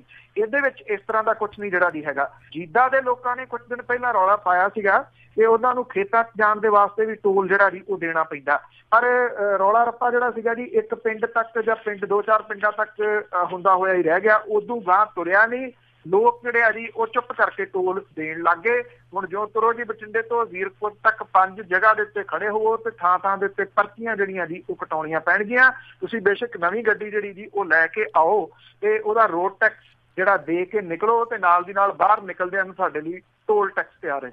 ਗੱਲ ਕੀ ਆ ਕਿ ਲੋਕ ਬੋਲਦੇ ਹੀ ਨੇਗੇ ਜੀ। ਤੇ ਅੱਗੇ ਆਪਾਂ ਸਰਕਾਰ ਦੀ ਗੱਲ ਕਰੀਏ ਤਾਂ ਉਹਨਾਂ ਨੇ ਹੁਣ ਕਿਸਾਨਾਂ ਤੇ ਹੋਰ ਟੈਕਸ ਵਸੂਲਣਾ ਸ਼ੁਰੂ ਕੀਤਾ। ਐਕਚੁਅਲੀ ਤੇ ਭੁੱਲੀ ਬੈਠੀ ਸੀ ਸਰਕਾਰ ਇਸ ਕਿਸਮ ਦੇ ਨਾਲ। ਹੁਣ ਉਹਨੇ ਅਫਸਰਾਂ ਨੂੰ ਜਿਹੜਾ ਜੀ ਕਿਸਾਨਾਂ ਤੋਂ ਜਲ ਟੈਕਸ ਜਿਹੜਾ ਜੀ ਜਲ ਸੈਸ ਹੈ ਇਹਦੀ ਵਸੂਲੀ ਕਰਨ ਦੇ ਹੁਕਮ ਜਿਹੜੇ ਆ ਜੀ ਉਹ ਦੇ ਦਿੱਤੇ ਆ। ਸਰਕਾਰੀ ਖਜ਼ਾਨੇ ਦੀ ਪਤਲੀ ਹਾਲਤ ਕਰਕੇ ਨਹਿਰੀ ਪ੍ਰੋਜੈਕਟਾਂ ਦੀ ਮੁਰੰਮਤ ਲਈ ਸਰਕਾਰ ਕੋਲੇ ਪੈਸਾ ਹੈ ਨੀਗਾ। 3-4 ਸਾਲਾਂ ਤੋਂ ਕਿਸਾਨਾਂ ਨੂੰ ਜਲ ਟੈਕਸ ਦਾ ਕੋਈ ਚੇਤਾ ਵੀ ਨਹੀਂ ਰਿਹਾ ਜੀ। ਔਰ ਸਰਕਾਰਾਂ ਨੇ ਵੋਟ ਬੈਂਕ ਦੇ ਨੁਕਸਾਨ ਦੇ ਡਰੋਂ ਜਲ ਸੈਸ ਦੀ ਵਸੂਲੀ ਤੋਂ ਪਾਸਾ ਵੱਟੀ ਰੱਖਿਆ। ਪੰਜਾਬ ਦੇ ਕਿਸਾਨਾਂ ਦੇ ਵੱਲ ਕਰੀਬ 100 ਕਰੋੜ ਰੁਪਏ ਦਾ ਜਲ ਟੈਕਸ ਜਿਹੜਾ ਜੀ ਉਹ ਬਕਾਇਆ। ਹੁਣ ਅਫਸਰਾਂ ਨੂੰ ਜਲ ਟੈਕਸ ਦੀ ਵਸੂਲੀ ਕਰਨ ਦੇ ਵਾਸਤੇ ਕਿਹਾ ਗਿਆ। ਜਿਹੜੇ ਫੀਲਡ ਅਫਸਰ ਨੇ ਉਹਨਾਂ ਨੂੰ ਚਿੱਠੀਆਂ ਜਾਰੀ ਹੋ ਗਈਆਂ ਨੇ ਜੀ ਕਿ ਜਲ ਟੈਕਸ ਦੇ ਬਕਾਏ ਵਸੂਲੇ ਜਾਣ। ਇੰਜੀਨੀਅਰਾਂ ਨੇ ਇਹਦੇ ਸੰਬੰਧੀ ਫੌਰੀ ਮੀਟਿੰਗਾਂ ਕਰਕੇ ਨੰਬਰਦਾਰਾਂ ਨੂੰ ਵਸੂਲੀ ਕਰਨ ਦੇ ਵਾਸਤੇ ਕਹਿਤਾ। ਵੱਡਾ ਡਰ ਕਿਸਾਨ ਧਿਰਾਂ ਦਾ, ਜਿਹਦੇ ਕਰਕੇ ਮੁੱਢਲੇ ਪੜਾਅ ਦੇ ਉੱਤੇ ਸਿੰਚਾਈ ਮਹਿਕਮੇ ਨੇ ਜਿਹੜਾ ਜੀ ਆਰਾਮ ਦੇ ਨਾਲ ਜਲ ਟੈਕਸ ਵਸੂਲਣ ਲਈ ਕਿਹਾ। ਪਹਿਲਾਂ ਸਰਕਾਰ ਕਿਸਾਨਾਂ ਤੋਂ ਅਬਿਆਨਾ ਵਸੂਲ ਜਿਹੜਾ ਕਰਦੀ ਹੁੰਦੀ ਸੀਗੀ। ਪੰਜਾਬ ਸਰਕਾਰ ਨੇ 13 ਜਨਵਰੀ 14 ਨੂੰ Northern India canal and drains act 1893 ਦੇ ਵਿੱਚ ਸੋਧ ਕਰਕੇ ਪ੍ਰਤੀ ਏਕੜ 50 ਰੁਪਏ ਜਲ ਸੈਸ ਜਿਹੜਾ ਜੀ ਉਹ ਲਾਤਾ। ਔਰ ਪੰਜਾਬ ਦੇ ਵਿੱਚ 30,83,000 ਹੈਕਟੇਅਰ ਰਕਬਾ ਜਿਹੜਾ ਸਿੰਚਾਈ ਦੇ ਅਧੀਨ ਹੈ, ਜਿਹਦੇ ਵਿੱਚੋਂ ਕਰੀਬ 24 ਲੱਖ ਹੈਕਟੇਅਰ ਰਕਬੇ ਤੋਂ ਜਲ ਸੈਸ ਜਿਹੜਾ ਜੀ ਉਹ ਲਾਇਆ ਹੋਇਆ। ਇਹਦੇ ਹਿਸਾਬ ਦੇ ਨਾਲ 2 ਫਸਲਾਂ ਦਾ ਕਰੀਬ 40 ਕਰੋੜ ਰੁਪਏ ਸਾਲਾਨਾ ਜਲ ਸੈਸ ਜਿਹੜਾ ਜੀ ਉਹ ਬਣਦਾ ਹੈ। ਫਿਰੋਜ਼ਪੁਰ ਸਰਕਲ ਦਾ ਸਾਲਾਨਾ ਜਲ ਸੈਸ ਜਿਹੜਾ ਜੀ 11 ਕਰੋੜ 35 ਲੱਖ ਰੁਪਏ ਬਣਦਾ ਤੇ ਇਹਦਾ 3 ਵਰਿਆਂ ਦਾ ਸੈਸ ਜਿਹੜਾ ਜੀ ਉਹ ਬਕਾਇਆ ਖੜਾ ਹੈ। ਬਠਿੰਡੇ ਦਾ ਜਿਹੜਾ ਜੀ ਸਾਲਾਨਾ 2 ਫਸਲਾਂ ਦਾ ਕਰੀਬ 5 ਕਰੋੜ 60 ਲੱਖ ਦਾ ਟੈਕਸ ਬਣਦਾ, ਜਿਹੜਾ ਕਿ 6,90,000 ਏਕੜ ਰਕਬੇ ਦੇ ਉੱਤੇ ਜਿਹੜਾ ਜੀ ਉਹ ਲੱਗਿਆ ਹੋਇਆ। 25 ਕਰੋੜ ਰੁਪਏ ਬਕਾਇਆ ਜਿਹੜਾ ਜੀ ਕਿਸਾਨਾਂ ਦੇ ਵੱਲ ਖੜਾ ਹੈ। ਇਹ ਕਿਹਾ ਗਿਆ ਕਿ 15 ਦਿਨਾਂ ਦੇ ਅੰਦਰ ਅੰਦਰ ਕਿਸਾਨ ਜਿਹੜੇ ਨੇ ਜੀ ਉਹ ਜਲ ਸੈਸ ਆਪਣਾ ਜਮ੍ਹਾਂ ਕਰਾਉਣ, ਜਿਹੜਾ ਪਿਛਲੇ ਸਮਿਆਂ ਦਾ ਜਦੋਂ ਤੋਂ ਇਹ ਲੱਗਿਆ ਹੋਇਆ ਜੀ ਉਹਦੇ ਹਿਸਾਬ ਦੇ ਨਾਲ 100 ਕਰੋੜ ਰੁਪਈਆ ਜਿਹੜਾ ਜੀ ਉਹ ਬਕਾਇਆ ਬਣਦਾ। ਪਹਿਲੀ ਤਾਂ ਗੱਲ ਵੇਖਣ ਵਾਲੀ ਹੋਊਗੀ ਇਹ ਕਿਵੇਂ ਜਿਹੜਾ ਜੀ ਉਗਰਾਇਆ ਜਾਂਦਾ ਤੇ ਅੱਗੋਂ ਰਿਐਕਸ਼ਨ ਜਿਹੜਾ ਜੀ ਉਹ ਕਿਸਾਨਾਂ ਦਾ ਇਹੋ ਜਿਹਾ ਇਸ ਬਾਬਤ ਨਿਕਲਦਾ, ਇਹ ਵੇਖਣ ਵਾਲੀ ਗੱਲ ਹੋਊਗੀ। ਸਰਕਾਰ ਨੂੰ ਬੈਠਿਆਂ ਬਿਠਾਇਆ ਜਿਹੜਾ ਜੀ ਇਹ ਕਿਸਮ ਦੇ ਨਾਲ ਜਲ ਸੈਸ ਦਾ ਚੇਤਾ ਆ ਗਿਆ ਤੇ ਉਹਨਾਂ ਨੇ ਨਾਲ ਦੀ ਨਾਲ ਜਿਹੜਾ ਜੀ ਉਹ ਸ਼ੁਰੂ ਕਰਤਾ ਹੈ ਕਿ ਇਸ ਪਾਸੇ ਵੱਲ ਵੀ ਸੋਚੋ। 100 ਕਰੋੜ ਰੁਪਈਆ ਤਾਂ ਆਧਾਰ ਤੇ ਆ ਜੀ ਜੀ ਜੀ ਬਿਲਕੁਲ। ਤੇ ਅੱਗੇ ਆਪਾਂ ਪਟਿਆਲੇ ਦੀ ਗੱਲ ਕਰਦੇ ਆ ਕਿ ਉਸ ਤੇ ਮੇਅਰ ਦੇ ਘਰ ਤੇ ਛਾਪਾ ਪਿਆ ਸੀਗਾ ਤੇ ਉਸ ਤੋਂ 2 ਮੰਤਰੀ ਆਮੋ ਸਾਹਮਣੇ। ਕਦੇ ਇਹ ਛਾਪਾ ਜਿਹੜਾ ਜੀ ਅਜੇ ਵੀ ਚਰਚਾ ਦਾ ਵਿਸ਼ਾ ਤਾਂ ਜਿਹੜਾ ਜੀ ਉਹ ਬਣਿਆ ਹੋਇਆ। ਔਰ ਬੇਸ਼ੱਕ ਜਿਹੜੀ ਹੈ ਜੀ ਕਾਂਗਰਸ ਉਹ ਖਾਤੇ ਕੁਛ ਵੀ ਜਿਹੜਾ ਜੀ ਉਹ ਬੋਲ ਰਹੀ ਹੈ, ਬਾਹਰ ਸਾਰਾ ਕੁਛ ਜਿਹੜਾ ਜੀ ਉਹ ਚੁੱਪ ਕੀਤਾ ਜਿਹੜਾ ਉਹ ਚੱਲ ਰਿਹਾ। ਔਰ ਇਹ ਕਿਹਾ ਜਾ ਰਿਹਾ ਜੀ ਅਸਲ ਦੇ ਵਿੱਚ ਨਵਜੋਤ ਸਿੰਘ ਸਿੱਧੂ ਹੋਰਾਂ ਨੇ ਇਹ ਛਾਪਾ ਜਿਹੜਾ ਜਾਣ-ਬੁੱਝ ਕੇ ਮੁੱਖ ਮੰਤਰੀ ਦੇ ਸ਼ਹਿਰ ਦੇ ਵਿੱਚ ਉੱਥੋਂ ਦੇ ਮੇਅਰ ਦੇ ਉੱਤੇ ਮਰਵਾਇਆ ਜੀ। ਔਰ ਐਕਚੁਅਲੀ ਇਹਦੇ ਵਿੱਚ ਕੁਝ ਰਿਪੋਰਟਾਂ ਵੀ ਇਸ ਤਰ੍ਹਾਂ ਦੀਆਂ ਜਿਹੜੀਆਂ ਆਈਆਂ ਸੀਗੀਆਂ ਕਿ ਜਿਹੜਾ ਇਹ ਮੇਅਰ ਨੇ ਪਟਿਆਲੇ ਦੇ, ਉਹਨੇ ਬਿਨਾਂ ਕਿਸੇ ਟੈਂਡਰਿੰਗ ਜਿਹੜੀ ਹੈ ਜੀ ਉਹ ਕੀਤੀ ਤੋਂ ਬਹੁਤੇ ਕੰਟਰੈਕਟ ਜਿਹੜੇ ਬਹੁਤੇ ਠੇਕੇ ਨੇ ਉਹ ਦੇ ਦਿੱਤੇ, ਜਿਹਦੇ ਕਰਕੇ ਇਹ ਛਾਪਾ ਜਿਹੜਾ ਸੀ ਮਾਰਿਆ ਗਿਆ। ਛਾਪਾ ਵੀ ਉਸ ਟਾਈਮ ਮਾਰਿਆ ਗਿਆ ਜਦੋਂ ਜਿਹੜੇ ਪਟਿਆਲੇ ਦਾ ਮੇਅਰ ਹੈ ਇੱਥੇ ਘਰ ਦੇ ਵਿੱਚ ਮੌਜੂਦ ਨਹੀਂ ਸੀ, ਉਹ ਵਿਦੇਸ਼ ਜਿਹੜਾ ਜੀ ਉਹ ਗਿਆ ਹੋਇਆ। ਉੱਥੋਂ ਕੀ ਮਿਲਿਆ, ਕਾਗਜ਼ ਪੱਤਰ ਕੀ ਮਿਲੇ, ਕਿੰਨੇ ਕੁ ਸਬੂਤ ਮਿਲੇ, ਇਹਦੇ ਬਾਰੇ ਦੇ ਵਿੱਚ ਕੁਝ ਨਹੀਂ ਦੱਸਿਆ ਗਿਆ ਜੀ। ਪਹਿਲਾਂ ਤਾਂ ਇੱਕ ਸੀਗਾ ਕਿ ਛਾਪਾ ਜਿਹੜਾ ਜੀ ਉਹ ਸ਼ਾਇਦ ਵਿਜੀਲੈਂਸ ਵਿਭਾਗ ਦਾ, ਪਰ ਬਾਅਦ ਪਤਾ ਲੱਗਾ ਕਿ ਸਥਾਨਕ ਸਰਕਾਰਾਂ ਦੇ ਬਾਰੇ ਦੇ ਵਿੱਚ ਜਿਹੜੀ ਅੰਦਰੂਨੀ ਵਿਜੀਲੈਂਸ ਹੈ ਉਹਦੇ ਵੱਲੋਂ ਇਹ ਛਾਪਾ ਮਾਰਿਆ ਗਿਆ ਸੀ। ਕੱਲ ਜਿਹੜੀ ਮੀਟਿੰਗ ਹੋਈ ਆ ਮੰਤਰੀ ਮੰਡਲ ਦੀ, ਉਹਦੇ ਵਿੱਚ ਜਿਹੜੇ 2 ਮੰਤਰੀ ਨੇ, ਇੱਕ ਤਾਂ ਸਿਹਤ ਮੰਤਰੀ ਨੇ ਬ੍ਰਹਮਿੰਦਰਾ ਹੋਰੀ ਇੱਥੋਂ ਪਟਿਆਲੇ ਤੋਂ ਹੀ ਨੇ, ਤੇ ਨਵਜੋਤ ਸਿੰਘ ਸਿੱਧੂ ਹੋਰਾਂ ਦੇ ਵਿਚਾਲੇ ਇਸ ਮਾਮਲੇ ਨੂੰ ਲੈ ਕੇ ਕਾਫੀ ਤਲਖ ਕਲਾਮੀ ਜਿਹੜੀ ਹੈ ਜੀ ਉਹ ਹੋਈ ਦੱਸੀ ਜਾ ਰਹੀ ਆ। ਔਰ ਇਹ ਜਿਹੜੀ ਤੂੰ ਮੈਂ ਇਸ ਲੈਵਲ ਦੀ ਸੀ ਕਿ ਮੁੱਖ ਮੰਤਰੀ ਹੋਰਾਂ ਨੂੰ ਇਹਦੇ ਵਿੱਚ ਦਖਲ ਜਿਹੜਾ ਜੀ ਉਹ ਦੇਣਾ ਪਿਆ। ਉਸ ਤੋਂ ਬਾਅਦ ਮਾਮਲਾ ਜਿਹੜਾ ਸੀਗਾ ਉਹ ਸ਼ਾਂਤ ਹੋਇਆ। ਜਿਹੜੇ ਬ੍ਰਹਮਿੰਦਰਾ ਨੇ ਉਹਨਾਂ ਨੇ ਨਾਖੁਸ਼ੀ ਦਾ ਪ੍ਰਗਟਾਵਾ ਜਿਹੜਾ ਜੀ ਕੀਤਾ ਕਿ ਉਹਨਾਂ ਦੇ ਸ਼ਹਿਰ ਦੇ ਵਿੱਚ ਜਿਹੜਾ ਮੇਅਰ ਹੈ ਉਹਦੇ ਘਰ ਦੇ ਉੱਤੇ ਇਹ ਛਾਪੇਮਾਰੀ ਕਿਉਂ ਕੀਤੀ ਗਈ ਤੇ ਇਹਦੇ ਨਾਲ ਕਾਂਗਰਸ ਦੀ ਬਦਨਾਮੀ ਜਿਹੜੀ ਹੈ ਜੀ ਉਹ ਹੋਈ ਹੈ। ਦੂਜੇ ਪਾਸੇ ਨਵਜੋਤ ਸਿੰਘ ਸਿੱਧੂ ਹੋਰੀ ਜਿਹੜੇ ਜੀ ਉਹ ਸਫਾਈ ਦਿੰਦੇ ਆ ਇਸ ਮਾਮਲੇ 'ਤੇ ਕਹਿੰਦੇ ਆ ਕਿ ਉਹਨਾਂ ਦੇ ਕੋਲੇ ਰਿਪੋਰਟਾਂ ਸੀਗੀਆਂ ਕਿ ਜਿਹੜੇ ਵੱਖੋ ਵੱਖਰੇ ਕਾਰਜ ਸ਼ੁਰੂ ਕੀਤੇ ਗਏ ਆ, ਖਾਸ ਤੌਰ ਦੇ ਉੱਤੇ ਸੜਕਾਂ ਦੀ ਨਵੀਨੀਕਰਨ ਵਗੈਰਾ, ਇਹਦੇ ਸੰਬੰਧੀ ਟੈਂਡਰ ਦਿੱਤੇ ਗਏ ਸੀ ਜਿਹੜਾ ਪਹਿਲਾਂ ਹੀ ਹੋ ਚੁੱਕੇ ਸੀਗੇ, ਭਾਵ ਕਿ ਇਹ ਬਾਹਰ ਕੱਢੇ ਹੀ ਨਹੀਂ ਗਏ ਟੈਂਡਰ। ਇਹਦੇ ਤੋਂ ਜਿਹੜੇ ਮੰਤਰੀ ਸੀ ਉਹਨਾਂ ਦੀ ਤਸੱਲੀ ਤਾਂ ਨਹੀਂ ਹੋਈ ਔਰ ਇਹ ਕਿਹਾ ਗਿਆ ਕਿ ਸਰਕਾਰ ਆਪਣੀ ਬਦਨਾਮੀ ਆਪ ਹੀ ਜਿਹੜੀ ਹੈ ਜੀ ਉਹ ਕਰਵਾ ਰਹੀ ਹੈ। ਇਸ ਮਾਮਲੇ ਦੇ ਉੱਤੇ ਨਵਜੋਤ ਸਿੰਘ ਸਿੱਧੂ ਹੋਰੀ ਝੁਕੇ ਤਾਂ ਨਹੀਂ ਅਜੇ ਜਿਹੜਾ ਜੀ, ਪਰ ਇਹਨਾਂ ਇਹ ਕਿਹਾ ਜਾ ਰਿਹਾ ਕਿ ਜੇ ਇਹ ਉਹਨਾਂ ਦਾ ਵਾਰ ਜਿਹੜਾ ਜੀ ਝੱਲ ਗਈ ਸਰਕਾਰ ਤੇ ਫਿਰ ਸ਼ਾਇਦ ਅਗਲਾ ਵਾਰ ਉਹ ਆਪਣਾ ਜਿਹੜਾ ਜੀ ਉਹ ਕਰ ਸਕਦੇ ਨੇ, ਜਿਹੜੇ ਕਿ ਸੁਪਰੀਮ ਕੋਰਟ ਦੇ ਵਿੱਚੋਂ ਉਹਨਾਂ ਦੇ ਉੱਤੇ ਦਰਜ ਇੱਕ ਕੇਸ ਵਾਲੇ ਮਾਮਲੇ ਦੇ ਵਿੱਚ ਰਾਹਤ ਮਿਲਣ ਤੋਂ ਬਾਅਦ ਵਾਹਵਾ ਜਿਹੜੇ ਹੌਸਲੇ ਦੇ ਵਿੱਚ ਨੇ ਔਰ ਇਹ ਜਿਹੜਾ ਇੱਟ ਖੜਕਾ ਜੀ ਉਹ ਲੈਣਾ ਚਾਹੁੰਦੇ ਨੇ ਸਰਕਾਰ ਦੇ ਨਾਲ ਵੀ ਤੇ ਮੁੱਖ ਮੰਤਰੀ ਹੋਰਾਂ ਦੇ ਨਾਲ ਜੀ। ਤੇ ਅੱਗੇ ਆਪਾਂ ਇੱਕ ਗਾਇਕ ਦੀ ਗੱਲ ਕੀਤੀ ਸੀ ਕਿ ਉਸਨੂੰ ਕਤਲ ਕਰ ਦਿੱਤਾ ਗਿਆ, ਪਰ ਪੁਲਿਸ ਦੇ ਹੱਥ ਅਜੇ ਕੁਛ ਨਹੀਂ ਲੱਗਾ ਜੀ। ਇਹ ਜਿੱਦਣ ਕਤਲ ਹੋਇਆ ਉਸ ਦਿਨ ਤੋਂ ਲੈ ਕੇ ਪੁਲਿਸ ਜਿਹੜੀ ਹੈ ਜੀ ਉਹ ਕੋਸ਼ਿਸ਼ ਤਾਂ ਕਰ ਰਹੀ ਆ, ਇਹਨੂੰ ਕਈ ਪਾਸਿਆਂ ਤੋਂ ਜਿਹੜਾ ਜੀ ਇਹ ਖੰਗਾਲਿਆ ਜਾ ਰਿਹਾ ਕਿ ਕੀ ਇਹ ਫਰੌਤੀ ਦਾ ਮਾਮਲਾ ਸੀਗਾ, ਜਿਹੜਾ ਅੱਜ ਕੱਲ੍ਹ ਗੈਂਗਸਟਰ ਜਿਹੜੇ ਆ ਜੀ ਉਹ ਗਾਇਕਾਂ ਦੇ ਮਗਰ ਪਏ ਹੋਏ ਆ। ਇੱਕ ਦੇ ਤੇ ਗੋਲੀ ਵੀ ਪਹਿਲਾਂ ਜਿਹੜੀ ਹੈ ਜੀ ਉਹ ਚੱਲੀ ਆ, ਇਹ ਉਹਦੇ ਨਾਲ ਜੁੜਦਾ ਮਾਮਲਾ ਹੈ ਜਾਂ ਕਿਸੇ ਕੁੜੀ ਦੇ ਨਾਲ ਜੁੜਦਾ ਮਾਮਲਾ ਜਿਹਦੇ ਬਾਰੇ ਕਿਹਾ ਜਾ ਰਿਹਾ ਸੀਗਾ ਕਿ ਉਹਦੀ ਜਿਹੜੀ ਚੈਟ ਵਗੈਰਾ ਆ ਉਹ ਪੁਲਿਸ ਨੇ ਫੜੀ ਆ। ਪੁਲਿਸ ਨੇ ਜਿਹੜਾ ਰਿਕਾਰਡ ਹੈ ਉਹ ਕਾਫੀ ਖੰਗਾਲਿਆ ਪਰ ਅਜੇ ਤੱਕ ਪੁਲਿਸ ਦੇ ਹੱਥ ਜਿਹੜੇ ਜੀ ਉਹ ਖਾਲੀ ਨੇ। ਪਿੰਡ ਫਤਿਹਪੁਰ ਵਿਹੜਾ ਦਾ ਵਸਨੀਕ ਜਿਹੜਾ ਇਹ ਗਾਇਕ ਸੀਗਾ ਨਵਜੋਤ ਸਿੰਘ ਵਿਰਕ, ਜਿਹੜਾ ਲਵ ਵਿਰਕ ਦੇ ਨਾਂ ਦੇ ਉੱਤੇ ਗਾਉਂਦਾ ਸੀਗਾ। ਇਸ ਮਾਮਲੇ ਦੇ ਵਿੱਚ ਖੜੋਤ ਜਿਹੜੀ ਆ ਜੀ ਉਹ ਨਜ਼ਰ ਆਉਣ ਲੱਗੀ ਆ। 4 ਦਿਨ ਬੀਤ ਜਾਣ ਤੋਂ ਬਾਅਦ ਵੀ ਮੁਹਾਲੀ ਦੀ ਹਾਈਟੈਕ ਪੁਲਿਸ ਜਿਹੜੀ ਆ ਜੀ ਇਸ ਵਾਰਦਾਤ ਨੂੰ ਸੁਲਝਾਉਣ ਦੇ ਵਿੱਚ ਫੇਲ ਹੋ ਰਹੀ ਜਿਹੜੀ ਆ ਜੀ ਉਹ ਜਾਪਦੀ ਆ। ਇਹ ਅੰਨੇ ਕਤਲ ਦੀ ਗੁੱਥੀ ਜਿਹੜੀ ਸੁਲਝਾਉਣ ਦੇ ਵਾਸਤੇ ਉਹਦੇ ਵੱਲੋਂ ਜ਼ੋਰ ਲਾਇਆ ਜਾ ਰਿਹਾ। ਜਿਹੜੇ CIA ਹੈ ਜੀ ਉਹਦੇ ਵੱਲੋਂ ਜਿਹੜੇ ਕਤਲ ਦੀ ਵਾਰਦਾਤ ਤੋਂ ਬਾਅਦ ਪੁਲਿਸ ਸਟੇਸ਼ਨ ਦੇ ਵਿੱਚ ਉਹਨੇ ਡੇਰੇ ਜਿਹੜੇ ਆ ਜੀ ਉਹ ਲਾਏ ਹੋਇਆ, ਔਰ ਜਿਹੜਾ ਮਾਰਿਆ ਗਿਆ ਗਾਇਕ ਸੀਗਾ ਉਹਦੇ ਪਰਿਵਾਰ ਦੇ ਮੈਂਬਰਾਂ ਨੂੰ ਬੁਲਾ ਕੇ ਉਹਦੇ ਦੋਸਤਾਂ ਤੋਂ ਆਪਣੇ ਪੱਧਰ ਦੇ ਉੱਤੇ ਪੁਰਾਣੀਆਂ ਰੰਜਿਸ਼ਾਂ ਜਿਹੜੀਆਂ ਜੀ ਉਹਦੇ ਬਾਰੇ ਵੀ ਛਾਣਬੀਣ ਜਿਹੜੀ ਆ ਜੀ ਕੀਤੀ ਜਾ ਰਹੀ ਹੈ, ਤਾਂ ਕਿ ਕਿਸੇ ਪਾਸੇ ਤੋਂ ਕੋਈ ਟਿਪ ਜਿਹੜਾ ਜੀ ਉਹ ਮਿਲ ਸਕੇ ਪੁਲਿਸ ਨੂੰ ਤੇ ਇਹ ਜਾਂਚ ਜਿਹੜੀ ਆ ਅੱਗੇ ਜਿਹੜੀ ਉਹ ਵੱਧ ਸਕੇ। ਪੁਲਿਸ ਕਹਿੰਦੀ ਹੈ ਕਿ ਵੱਖ-ਵੱਖ ਥਿਊਰੀਆਂ ਦੇ ਉੱਤੇ ਕੰਮ ਜਿਹੜੀ ਜੀ ਉਹ ਕਰ ਰਹੀ ਆ ਤੇ ਉਹ ਛੇਤੀ ਕਾਤਲਾਂ ਦੇ ਤੱਕ ਪਹੁੰਚ ਸਕਦੀ ਹੈ। ਕਦੋਂ ਇਹ ਨਹੀਂ ਪੁਲਿਸ ਜਿਹੜਾ ਜੀ ਉਹ ਦੱਸ ਰਹੀ। ਇਹ ਗਾਇਕ ਦਾ ਜਦੋਂ ਕਤਲ ਜਿਹੜਾ ਜੀ ਕੀਤਾ ਗਿਆ ਤਾਂ ਇੱਕ ਬੰਦ ਪਈ ਫੈਕਟਰੀ ਦੇ ਵਿੱਚੋਂ ਇਹਦੀ ਡੈੱਡ ਬੋਡੀ ਮਿਲੀ, ਜਿਹਦੇ ਨੇੜੇ ਇਹਦੀ ਗੱਡੀ ਵੀ ਜਿਹੜੀ ਉਹ ਖੜੀ ਹੋਈ ਸੀ, ਔਰ ਜਿਹੜੇ ਤਰੀਕੇ ਦੇ ਨਾਲ ਮਾਰਿਆ ਗਿਆ ਉਹਦੇ ਵਿੱਚ ਗੁੱਸਾ ਜਿਹੜਾ ਜੀ ਮਾਰਨ ਵਾਲੇ ਦਾ ਸਪਸ਼ਟ ਨਜ਼ਰ ਆਉਂਦਾ। 3 ਗੋਲੀਆਂ ਜਿਹੜੀਆਂ ਇਹਦੀ ਛਾਤੀ ਦੇ ਵਿੱਚ ਮਾਰੀਆਂ ਗਈਆਂ ਨੇ, 2 ਗੋਲੀਆਂ ਜਿਹੜੀਆਂ ਸੀਗੀਆਂ ਜੀ ਉਹ ਇਹਦੀ ਪਿੱਠ ਦੇ ਵਿੱਚ ਮਾਰੀਆਂ ਗਈਆਂ ਨੇ, ਔਰ ਇਹਦਾ ਜਿੰਨਾ ਸਮਾਨ ਸੀਗਾ ਉਹ ਸਾਰੇ ਦਾ ਸਾਰਾ ਉੱਥੇ ਹੀ ਪਿਆ ਸੀਗਾ। ਭਾਵ ਕਿ ਲੁੱਟ ਖੋਹ ਦੀ ਵਾਰਦਾਤ ਜਿਹੜੀ ਹੈ ਜੀ ਇਹ ਨਹੀਂ ਸੀਗੀ। ਕੀਤਾ ਗਿਆ ਜਿਹੜਾ ਜੀ ਇਹ ਕਤਲ ਹੀ ਹੈ, ਗੁੱਸੇ ਦੇ ਵਿੱਚ ਕੀਤਾ ਗਿਆ ਕਤਲ ਹੈ, ਜਾਂ ਇਹ ਪ੍ਰੋਫੈਸ਼ਨਲੀ ਤੌਰ ਦੇ ਉੱਤੇ ਜਿਹੜਾ ਜੀ ਉਹ ਕਰਵਾਇਆ ਗਿਆ, ਕਿਉਂਕਿ ਇਸ ਟਾਈਪ ਦੇ ਨਾਲ ਛਾਤੀ ਦੇ ਵਿੱਚ ਤੇ ਪਿੱਠ ਦੇ ਵਿੱਚ ਗੋਲੀਆਂ ਮਾਰਨੀਆਂ ਸਧਾਰਨ ਵਿਅਕਤੀ ਜਿਹੜਾ ਜੀ ਏਦਾਂ ਗੋਲੀ ਨਹੀਂ ਮਾਰਦਾ, ਕਿ ਪ੍ਰੋਫੈਸ਼ਨਲ ਜਿਹੜਾ ਜੀ ਉਹ ਏਦਾਂ ਦਾ ਕਤਲ ਕਰਦਾ। ਪਰ ਪੁਲਿਸ ਦੇ ਹੱਥ ਅਜੇ ਬਹੁਤਾ ਕੁਝ ਲੱਗ ਨਹੀਂ ਰਿਹਾ। ਤੇ ਅੱਗੇ ਅਖੀਰ ਦੇ ਵਿੱਚ ਆਪਾਂ ਗੱਲ ਕਰਦੇ ਹਾਂ ਖੁਦਕਸ਼ੀਆਂ ਦੀ, ਤੇ 2 ਹੋਰ ਕਿਸਾਨਾਂ ਨੇ ਖੁਦਕਸ਼ੀ ਕੀਤੀ। ਕਦੀ ਇਹ ਕੰਮ ਜਿਹੜਾ ਜੀ ਉਹ ਨਿਰੰਤਰ ਜਾਰੀ ਹੈ।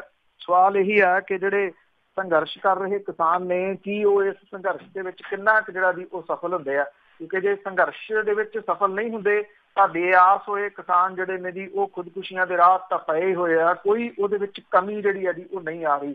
ਮਾਨਸਾ ਡਿਸਟ੍ਰਿਕਟ ਦੇ ਵਿੱਚ 2 ਕਿਸਾਨਾਂ ਨੇ ਹੋਰ ਖੁਦਕੁਸ਼ੀ ਜਿਹੜੀ ਆ ਜੀ ਉਹ ਕਰ ਲਈ ਆ। ਇੱਕ ਨੇ ਤਾਂ ਜ਼ਹਿਰੀਲੀ ਚੀਜ਼ ਖਾਧੀ ਆ, ਦੂਜੇ ਨੇ ਟੈਂਕੀ ਤੋਂ ਛਾਲ ਜਿਹੜੀ ਜੀ ਉਹ ਮਾਰ ਦਿੱਤੀ। ਪਿੰਡ ਖੜਕ ਸਿੰਘ ਵਾਲੇ ਦਾ ਕਿਸਾਨ ਬਾਬੂ ਸਿੰਘ ਸੀਗਾ ਜੀ, ਉਹਨੇ ਜ਼ਹਿਰ ਜਿਹੜਾ ਖਾ ਲਿਆ, ਉਹਨੂੰ ਮੌੜ ਮੰਡੀ ਦੇ ਪ੍ਰਾਈਵੇਟ ਹਸਪੀਟਲ ਦੇ ਵਿੱਚ ਦਾਖਲ ਕਰਵਾਇਆ ਗਿਆ, ਜਿੱਥੇ ਉਹਦੀ ਮੌਤ ਹੋ ਗਈ ਦੱਸੀ ਜਿਹੜੀ ਜੀ ਉਹ ਜਾਂਦੀ ਹੈ। ਇਹ ਜੀ ਕਿ ਅੱਧਾ ਕਿੱਲਾ ਉਹਦੇ ਕੋਲੇ ਜ਼ਮੀਨ ਸੀ, ਜਿਹਦੇ ਨਾਲ ਘਰ ਦਾ ਗੁਜ਼ਾਰਾ ਔਖਾ ਚੱਲਦਾ ਸੀਗਾ। ਕਿਸਾਨ ਕਰਜ਼ੇ ਕਰਕੇ ਪਰੇਸ਼ਾਨ ਰਹਿੰਦਾ ਸੀਗਾ ਜੀ। ਉਹਦੇ ਘਰ ਦੇ ਵਿੱਚ 2 ਲੜਕੀਆਂ ਸੀਗੀਆਂ ਜੀ, ਮੁੰਡਾ ਨਾ ਹੋਣ ਕਰਕੇ ਵੀ ਉਹ ਪਰੇਸ਼ਾਨ ਜਿਹੜਾ ਰਹਿੰਦਾ ਸੀਗਾ, ਜਿਹਦੇ ਕਰਕੇ ਕਿਹਾ ਜਾ ਰਿਹਾ ਜੀ ਕਿ ਉਹਨੇ ਜ਼ਹਿਰੀਲੀ ਚੀਜ਼ ਪੀ ਲਈ। ਕੁਛ ਸੂਤਰ ਇਹ ਵੀ ਕਹਿੰਦੇ ਆ ਕਿ ਉਹਨੇ ਭੁਲੇਖੇ ਦੇ ਨਾਲ ਜਿਹੜੀ ਆ ਜ਼ਹਿਰੀਲੀ ਚੀਜ਼ ਪੀਤੀ ਹੈ, ਸ਼ਰਾਬ ਦੇ। ਇਸੇ ਤਰ੍ਹਾਂ ਪਿੰਡ ਗੇਲੇ ਦਾ 35 ਸਾਲਾਂ ਦਾ ਕਿਸਾਨ ਸਿਮਰਜੀਤ ਸਿੰਘ ਜਿਹੜਾ ਸੀਗਾ ਜੀ, ਉਹਨੇ ਵਾਟਰ ਵਰਕਸ ਦੀ ਟੈਂਕੀ ਤੋਂ ਛਾਲ ਮਾਰ ਕੇ ਖੁਦਕੁਸ਼ੀ ਜਿਹੜੀ ਹੈ ਜੀ ਕੀਤੀ ਆ। ਇਹਦੇ ਕੋਲੇ ਸਿਰਫ 2 ਕਨਾਲਾਂ ਜ਼ਮੀਨ ਸੀਗੀ, 5 ਲੱਖ ਰੁਪਏ ਦਾ ਕਰਜ਼ਾਈ ਸੀਗਾ। ਸਿਮਰਜੀਤ ਸਿੰਘ 2 ਕਨਾਲਾਂ ਜ਼ਮੀਨ ਦੇ ਵਿੱਚ ਖੇਤੀ ਕਰਦਾ ਸੀਗਾ। ਕੈਂਸਰ ਪੀੜਤ ਮਾਂ ਦਾ ਇਲਾਜ ਕਰਾਉਣ ਦੇ ਉੱਤੇ ਉਹਦਾ ਕਾਫੀ ਖਰਚਾ ਜਿਹੜਾ ਹੋ ਗਿਆ ਸੀ, ਜਿਹਦੇ ਕਰਕੇ ਉਹ ਪਰੇਸ਼ਾਨ ਜਿਹੜਾ ਉਹ ਰਹਿੰਦਾ ਸੀਗਾ, ਔਰ ਇਹਨੇ ਟੈਂਕੀ ਤੋਂ ਛਾਲ ਮਾਰ ਕੇ ਆਪਣੀ ਜੀਵਨ ਲੀਲਾ ਜਿਹੜੀ ਜੀ ਉਹ ਸਮਾਪਤ ਕਰ ਲਈ। ਤੇ ਪਿੱਛੇ ਜਿਹੜਾ ਪਰਿਵਾਰ ਸਣੇ ਬਿਮਾਰ ਮਾਂ ਦੇ, ਉਹ ਵਿਚਾਰਾ ਜਿਹੜਾ ਜੀ ਰੁਲਣ ਦੇ ਵਾਸਤੇ ਹੁਣ ਮਜਬੂਰ ਹੋਊਗਾ। ਕਿਸਾਨ ਖੁਦਕੁਸ਼ੀਆਂ ਦੀ ਐਵਰੇਜ ਜਿਹੜੀ ਹੈ ਜੀ ਤਕਰੀਬਨ 2-3 ਜਿਹੜੀਆਂ ਜੀ ਉਹ ਉਸੇ ਤਰੀਕੇ ਦੇ ਨਾਲ ਜਾਰੀ ਹੈ। ਭਾਵੇਂ ਸਰਕਾਰ ਜਿਹੜੀ ਜੀ ਇਹ ਦਾਅਵਾ ਕਰਦੀ ਹੈ ਕਿ ਉਹ ਲਗਾਤਾਰ ਕਿਸਾਨਾਂ ਦਾ ਕਰਜ਼ਾ ਮਾਫ ਕਰ ਰਹੀ ਹੈ, ਕਿਸਾਨਾਂ ਨੂੰ ਸਰਟੀਫਿਕੇਟ ਜਿਹੜੇ ਆ ਜੀ ਕਰਜ਼ਾ ਮੁਆਫੀ ਦੇ ਵੰਡ ਰਹੀ ਹੈ, ਪਰ ਇਹ ਖੁਦਕੁਸ਼ੀਆਂ ਜਿਹੜੀਆਂ ਜੀ ਉਹ ਰੁਕਣ ਦਾ ਨਾਮ ਨਹੀਂ ਲੈ ਰਹੀ। ਜੀ ਬਹੁਤ ਬਹੁਤ ਧੰਨਵਾਦ ਬਲਤੇਜ ਪੰਨੂ ਜੀ। ਮਿਹਰਬਾਨੀ ਜੀ, ਧੰਨਵਾਦ ਜੀ, ਸਤਿ ਸ਼੍ਰੀ ਅਕਾਲ। ਸਤਿ ਸ਼੍ਰੀ ਅਕਾਲ ਜੀ। ਤੇ ਸਰੋਤੇ ਸਨ ਬਲਤੇਜ ਪੰਨੂ ਜੀ, ਸਾਡੇ ਨਾਲ ਜੁੜਦੇ ਨੇ, ਕਰਦੇ ਨੇ ਖਬਰਾਂ। ਹੁਣ ਇਸੇ ਦੇ ਨਾਲ ਸਾਡਾ ਅੱਜ ਦਾ ਬੁਲਟਨ ਇੱਥੇ ਹੀ ਸਮਾਪਤ। ਅਗਲੇ ਬੁਲਟਨ ਤੱਕ ਬਲਵਿੰਦਰ ਕੌਰ ਵੱਲੋਂ ਵੀ ਆਪ ਸਭ ਨੂੰ ਹੀ ਪਿਆਰ ਭਰੀ ਸਤਿ ਸ਼੍ਰੀ ਅਕਾਲ।